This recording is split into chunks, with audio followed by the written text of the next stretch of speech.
इमन, क्या सोचा है तुमने हमारे बारे में? एक दो दिन में बता दो। क्या सोच के बताऊं?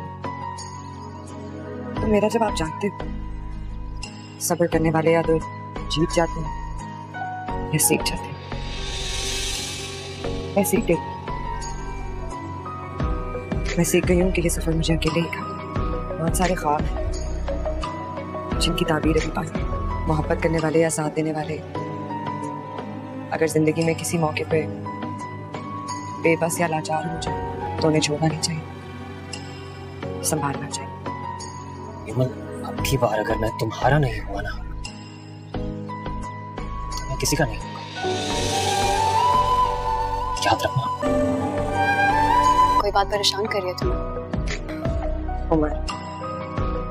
उमर मेरी जिंदगी की सबसे बड़ी परेशानी है। और तुम क्या चाहती हो? मैं पता नहीं क्या चाहती हूँ, समझ ही नहीं आ रहा। मैं अपने ख्वाब पूरे करना चाहती हूँ आयज़ा। मैं अपनी पढ़ाई कंप्लीट करना चाहती हूँ, मैं जॉब करना चाहती हूँ, मैं घर बनाना चाहती हूँ। इसमें तो कोई मसला ही नहीं है ना। तुम ये सब ख्वाब उमर के साथ भी तो देख सकती हो। इमर, परेशानी क्या है? जिंदगी बार बार मौका नहीं देती। अब अगर जिंदगी ने तुम्हें दूसरा मौका दिया तो क्यों बेवकूफों की तरह इसे गवा रही? बहुत अच्छा लड़का है, तुम्हारी इज्जत करता है, सबसे बढ़ के तुमसे मोहब्बत करता है। जब खुशियां यूं दरवाजे पे दस्तक देती हैं ना, तो दरवाजा खोल के खुशामदीद कहना चाहिए। दरवाजा बंद करके उनके लौटने का इंतजार नहीं करना चाहिए। सब ठीक हो जाए।